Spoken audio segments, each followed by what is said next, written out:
ko sinasabi family, friends, and work. Totoo naman, doon ako kinikilig. Pero siguro meron akong crush, gano'n.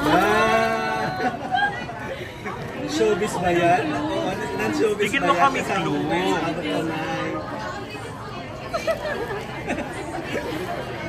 Pilipino ba? Or Korean din? Secret? Any clue? Sige. Showbiz. Pero hindi niya alam. Crush ko siya. Taga GMA.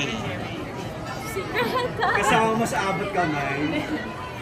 Ang lahat niya talaga mag-aansit ako dito. Si crush mo, nakakausap mo naman.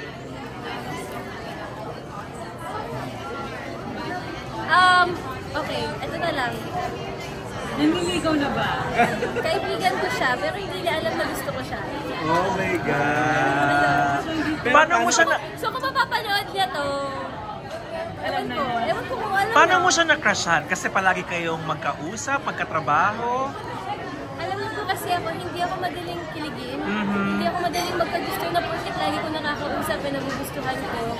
Siguro lang kasi nakita ko na genuine siyang tao. And ayun, lagi ako napapatawa kasi kung kasama ko. Napapatawa. Yes.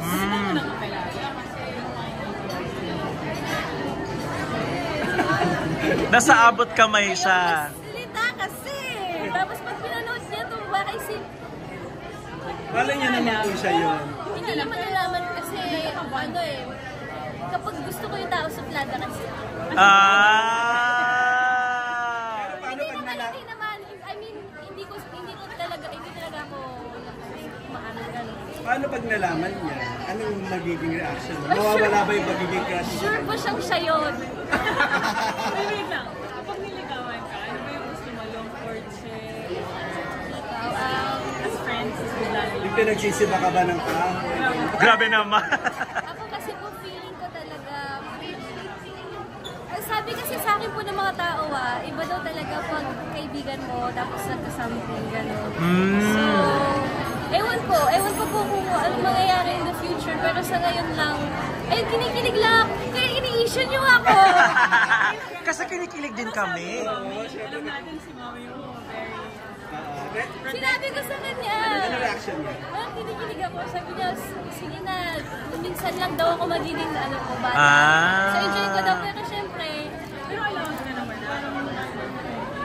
alam niyo kasi mas strict po ako sa sarili ko kaysa strict mother na sa akin ng mother ko. So yung mama ko yung nagsasabi, alam mo, kailangan mo ma-experience yan. Totoo. So kung gusto mong kiligin ka. Pero ako kasi yung medyo natatakot ako na baka... Malaman niya? Kasi ko sa kaibigan pa lang, sobra ako magmahal. So what if sobra ako ma-inlove, baka mabaliw ako. So, ayun, medyo pinipigilan ko yung sarili ko. Kilig pa na. Kasi single ka ngayon, pero sana next year, hindi na. So, ibig sabihin, Sabi mo nung kanina. Ready ka na for another... Ewan ko, basta. Wala bang sign na hindi ba siya nagpaparamdam na parang crush na rin niya? Ano yung medyo nasa-sense mo? Siguro naman mutual. Wait lang. Segundo mong yan, di ba? Yun totoo. Nagsabi na siya, no? Uy! Aba. Ay! Nagparamdam na siya. Ayoko nag-a-assume, pero alam ko Special. siguro. Oh my Pero exclusive God. na naman. Oh? Exclusive na naman. Nakakalabas kayo. Uy, grabe naman tanong yan! As a friend, di ba? Secret, baka mahuhuli niyo po kung sino. Pag sinabi ko hindi kami nakakalabas, may idea kayo. Kailan ka last kailan ka last kinilig? Kinilig? Oo. Sa ginawa niya or something. Hindi ko kasi siya masyadong kinakausap recently. Kasi ayoko maramdaman niya. Feeling ko alam na niya. Ay, hindi niya alam. Depende. What's next after? Last ko na medyo kinilig. Wait lang. Sige. Pero hindi ko sasabihin bakit mo, no? Nasa sa'yo, malay mo ba is Ewan ko. Baka kanina Kanina lang yan. Ewan ko basta. Na-hot seat ako, wait lang. Hindi, pero ayun nga po. Kilig lang na hindi niya alam. Sabihin ko ba, guys? Sige na, sabihin mo. Hindi, sabihin Would ko you ba nun? consider na maunang, Magsabi. anong take mo doon, ang babae mo unang magsabi? Actually, kasi okay lang naman yun na unang mag-admit kahit ano ka pa, babae, lalaki, whatever. Kasi yun yung nararamdaman mo. I think it's better na masabi mo yung nararamdaman mo.